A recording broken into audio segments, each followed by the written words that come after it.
BookTube. It's Tuesday, and that means Tag Tuesday here on BookTube, and there's a tag that is starting to go around from Jim's Books, Reading, and Stuff. He did, last year he did an alphabet tag, the first half of the alphabet and the second half of the alphabet, and this year he's had the inspired idea to do a series of alphabetical tags, letter by letter.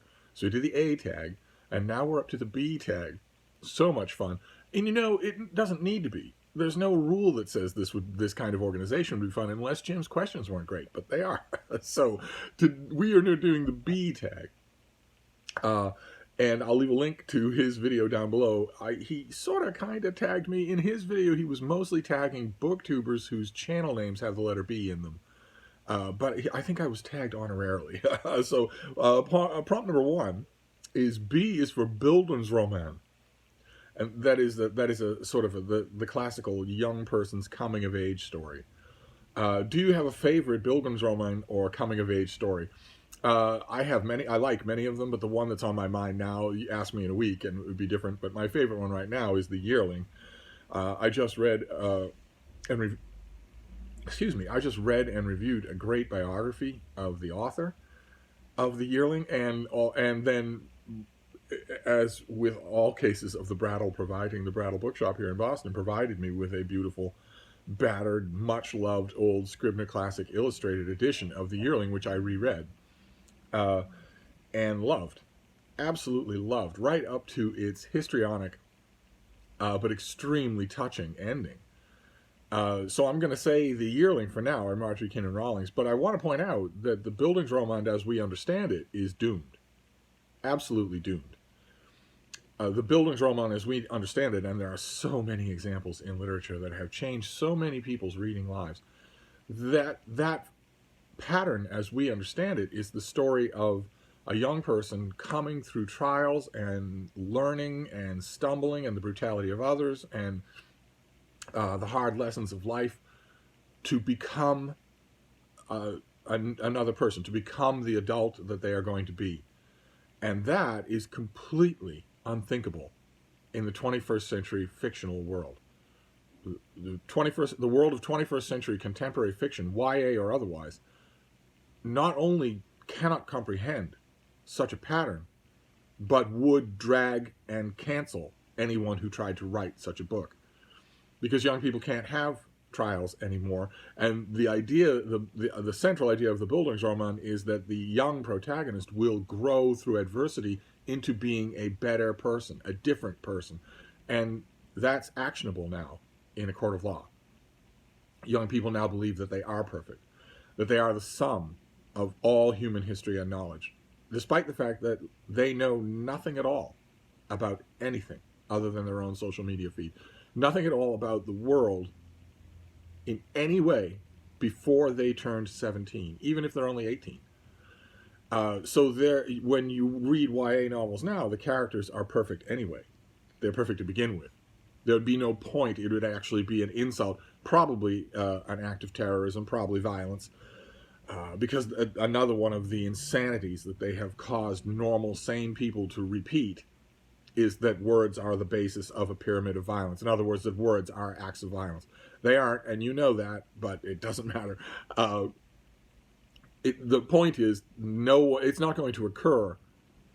People who are 8 now and who are going to become 16 in 8 years, in the world being made right now in academia and in the publishing world and online on social media, aren't even going to have any idea what it means to write a Bildungsroman. They're not going to understand that at all, because all adversity is personal and created by bigotry against whatever boxes they tick. That's all. There is no such thing as legitimate adversity in the world, as uncaring adversity in the world, and Bildungsromans are built on that. So my response to prompt number 1 is The Yearling. I loved it more than I ever have, probably because of that biography, probably because I feel like I know the author a lot better, even though 30 years ago there was another biography of Marjorie Kinnan Rawlings that was very good, that I read and really liked, and not only did it not prompt me to go back and reread The Yearling, but I'm pretty sure it wouldn't have prompted me to like it anymore if it had. So hats off to Anne McCutcheon's book. But one way or another, that's my response to prompt number 1. A response and a rant. Good Lord, we've started off early. Let's go to prompt number 2, see if we can do any better. B is for beach. And Jim includes here, be careful how you pronounce it. What would you recommend for a beach read? And the stereotypical idea here is that there's a certain kind of book that people bring to the beach. They don't bring War and Peace to the beach, although I've known many people who did, and I was almost one myself.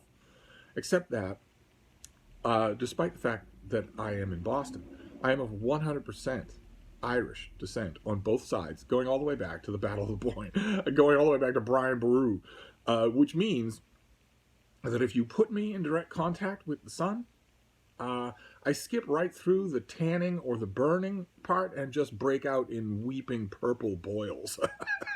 So the beach is not really conducive to me. I go, when I get a chance, I go because I can think of almost nothing more interesting in the world than tidal pools. I just think they're so fascinating. So, with a sweatshirt on, even if it's 90, and with a big straw bonnet on, I am willing to risk being at the beach in the presence of my mortal enemy, the sun, in order to study tidal pools. I have done that many, many times. But typically speaking, a day reading at the beach would be followed by 3 weeks of absolute torture, so I don't do it.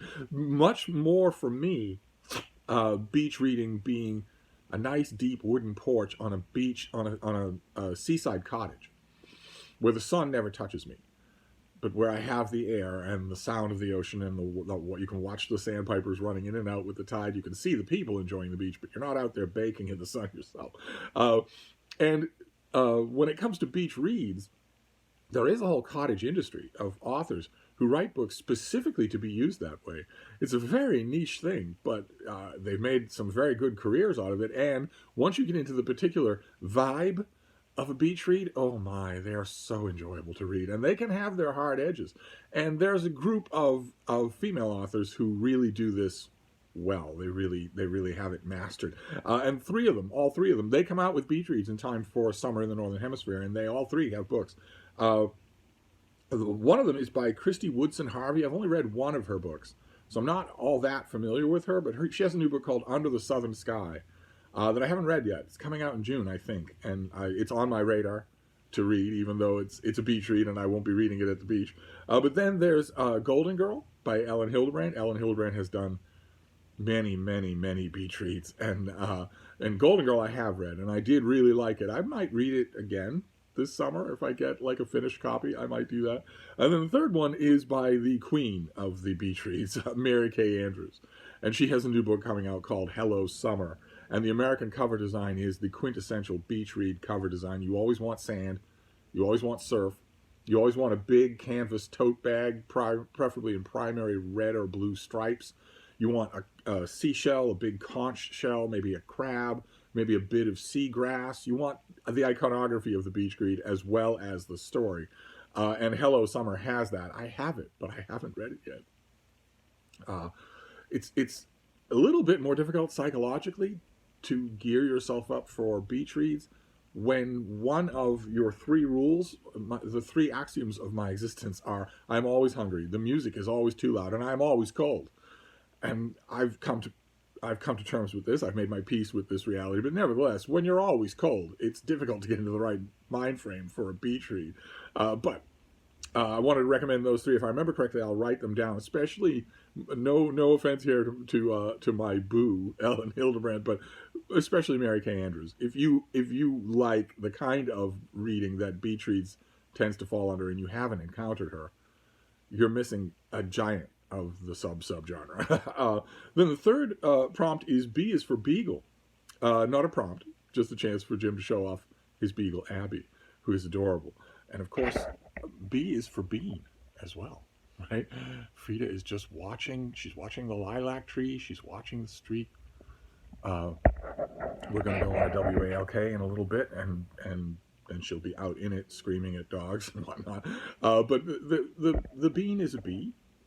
So, and once upon a time, forever and ever in my life, in fact, anyone who knew me IRL in real life for decades and decades would have said, I always joked that my entire life was governed by the three B's: Beagles, Books, and Burgundy. That was what I used to say all the time to people, all the time. That I would have, half a bottle of Burgundy every night, or more. I had at least one, but probably multiple Beagles. And of course, I lived with books. I lived by them completely. And little by little, those things have eroded, so that the books are still true. But the Burgundy, I have lost interest really in drinking wine alone. In festive company, in good company with friends, yes, absolutely, more is the merrier. But alone, no. And the same thing with Beagles. There are no more Beagles in my life. There are still dogs. One right now, a very rare instance where I have only one dog. But no more Beagles. That was sort of a rule that I made, and I was worried that it would break when my girls died. I had a pointer and a basset hound, another B, and I was worried that when they went, I would go back to the greatest security, the greatest known quantity in my entire existence, and that is Beagles. Not just dogs, but Beagles. But fate intervened. I got a Schnauzer. Good Lord. So for this prompt, you get a little footage of Frida, and I'm hoping that the people who do the B tag will show their dogs. Quite a few of you have dogs that you don't show regularly on your channel. But prompt number 3 is B is for best. What is the best book you have read so far this year? And of course, Jim is not trying to cause trouble this time, but that's a massive question for me. Just a massive question. We're right on the edge of June. June is the halfway point in the year. June is when I gather together all of the lists that I'm keeping, all of the reactions that I've written in my journal, everything that I've done, bookish-wise. I gather that all together and sort of concentrate it for the halfway point in the year. And one of the things that I will do in the early week of June is exactly this, to go at the best lists, the lists that I'm keeping, and winnow them down. Narrow down to half the year effectively is what I've read so far. So half those lists should be done. And even those lists don't go to single books. So the best single book of the year, I gave this a lot of thought. And I believe I have a front runner for now. Don't know if it'll stay true. It's a huge question for me, bigger than I think Jim was expecting, bigger than it will probably be for a lot of you. I read a lot more, just quantity. I read a lot more than most of the rest of you. And it's all new releases almost, and I pay attention to what's best and what's not, because I make my year-end Steve reads the best and worst books of the year. I take that list very seriously, and the questions like this lead right into it. But I do have a strong candidate in terms of execution, in terms of its effect on me. Don't know if it'll stay true. It'll probably be on the best nonfiction list for the year, but I don't know if it'll stay true as number 1. But it's From a Taller Tower by Seamus McGraw.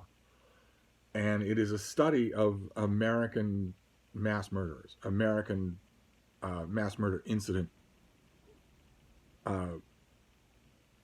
shooters.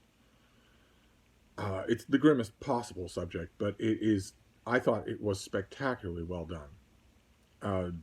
No aggrandizement, no rubbernecking, no pearl clutching, just an amazingly cold-eyed and yet compassionate look at this horrific subject, the like of which cannot be found anywhere else in the world. Only in this country does this species of human exist.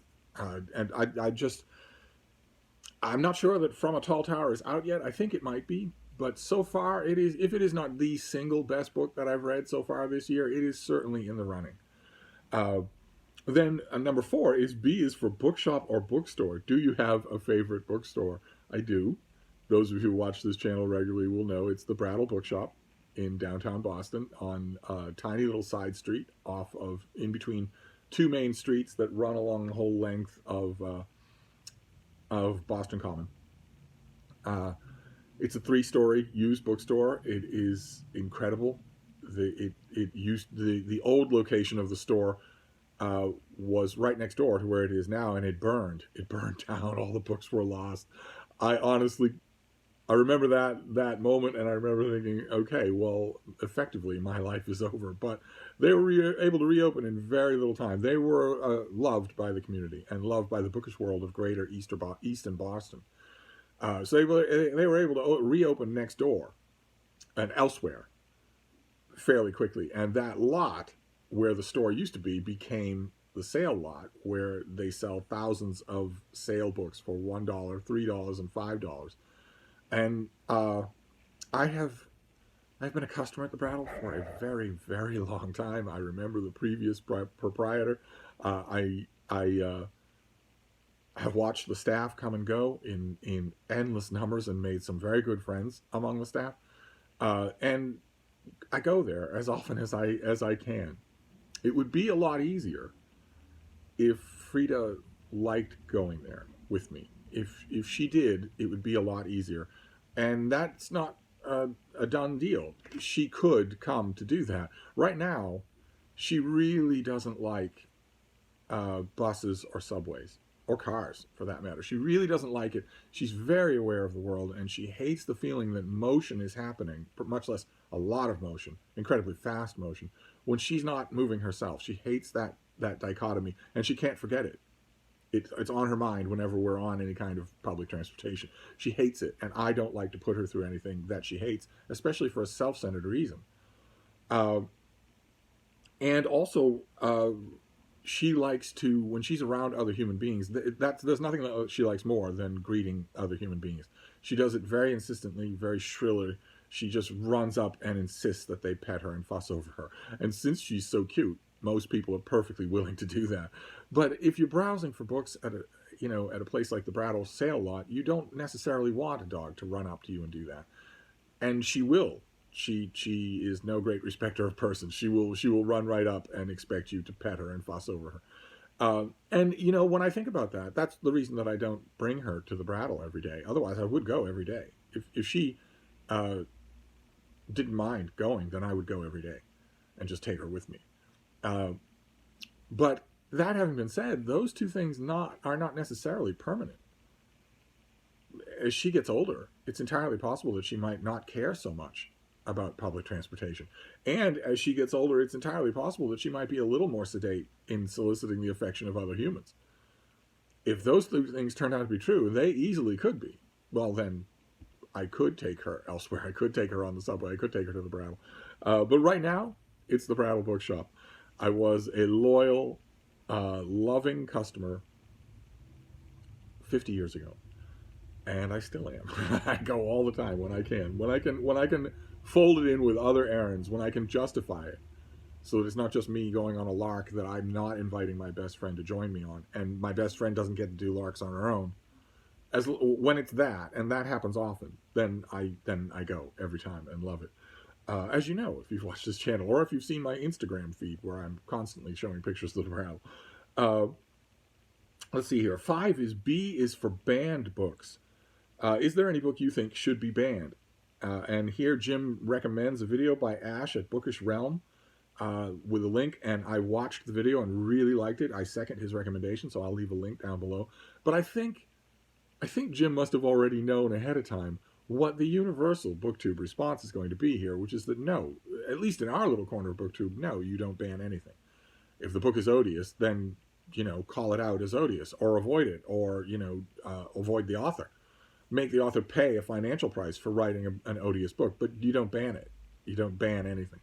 So I don't know if that's the universal answer. That's certainly my answer. No book should be banned. Number 6 is B is for Bible.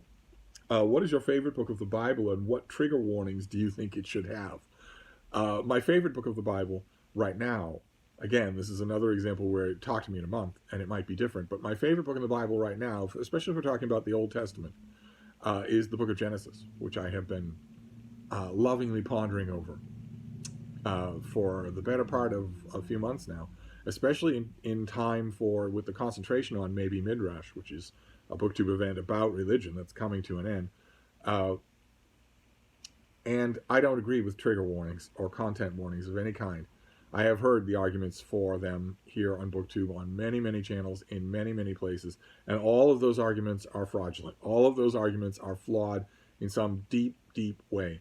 And mostly the way is the same. Mostly the way is because otherwise sensible people who look at the world and see it clear and aren't delusional people at all, that otherwise sensible people have swallowed one of the SJW far leftist propaganda pieces that we are in the 21st century just supposed to swallow whole. We're just supposed to incorporate them into what we consider reality and start repeating them to others, and maybe admonishing others when they don't repeat them.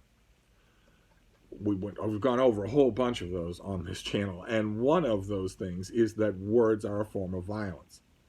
That words can be a form of violence. The social progressive world has a pyramid of violence, and at the base of the pyramid is language. That is totally false.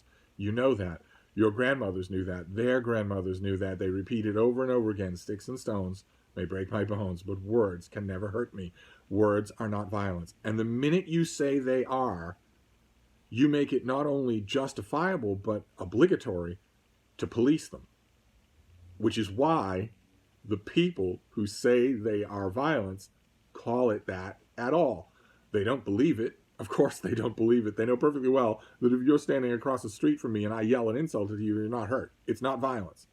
The only reason they call it violence when they know it's not. They know language is not violence. The only reason they call it that and promulgate that pyramid is in textbooks. That has been taught to kids in school. That language is the base of a pyramid that at the peak of which is genocide. The only reason the people who promulgate that idea, that lie, promulgate it, it is not because they believe it. It's because they know that if you classify language as violence, you have control over it, coercive control over it, and that's all they want. That's all they want is power. So I don't believe in content warnings or trigger warnings at all. If you need those, then you look out for yourself. Don't force language. Don't force the publishing world. Don't force the rest of the world to look out for you because you can't handle being out of the nursery. One way or another, if I were going to offer some sort of content warning for the book of Genesis, it would be very simple. It would be, none of this is factually true. None of it. There is no factual truth in this book of the Bible. None. None. There was no Adam and Eve. There was no great flood. These things are scientifically demonstrable facts. It's not, oh, well, if you're an atheist, you're not going to believe the book of Genesis. It's that it is factually, documentarily demonstrable that nothing in the book of Genesis is literally true. Quite apart from the fact that it's obvious mythology. You have demigods flitting in and out of Earth. You have animals talking. You have cataclysmic events that have extremely allegorical survivors. Quite apart from the fact that it's obviously mythology, and that when you see those patterns in any other kind of writing, you say, oh, well, it's obviously mythology. Quite apart from that, it is demonstrably true. There was never an Adam and Eve. There was never a great flood. I've lost count of how many editors over the years I've had to deal with where I file a review in which I just offhandedly mention that in addition to all the other mistakes the author makes, they also say, that the Great Flood happened and it didn't. And I've lost track of how many editors have written back to me and said, yeah, I don't really have a dog in this fight, but you got any documentation for the fact that this piece of obvious mythology didn't happen? That'd be the only warning that I would put. This is mythology. This is mythology. None of this really happened. None of it. The universe and everything in it was not created in 6 days. Animals were not created. Humans were not created. Nothing was created ex nihilo by magic. Nothing like that happened. Nothing like that happened. None of the rest of it in the Bible happened. The Great Flood did not happen, where a select small bottleneck of animals was brought onto a wooden boat to survive a flood that covered every inch of the world. That did not happen. There are 900 different ways to know that didn't happen. To know it. Not to say it, not to believe it, but to factually, demonstrably prove it. This is mythology. Place your faith in other things. If you're going to have faith, place it in other things. Don't place it in this being true. There was no Adam and Eve. but, but unfortunately, no Bibles come with that warning, so I'm on my own there. Number 7 is B is for bookshelf. Show me your bookshelves. I have it again on the tripod here. This is one room here at Hyde Cottage. As you can see, it's entirely full of books. Just books everywhere. No books in the background for these videos. Not only because this is a little more convenient for me, but also because I've heard from quite a few people that have given the choice between books in the background and Frida in the background. They'll take Frida doing her morning yoga. There are more bookcases. There are bookcases in 4 other rooms here, but this room is largely turning into history and biography.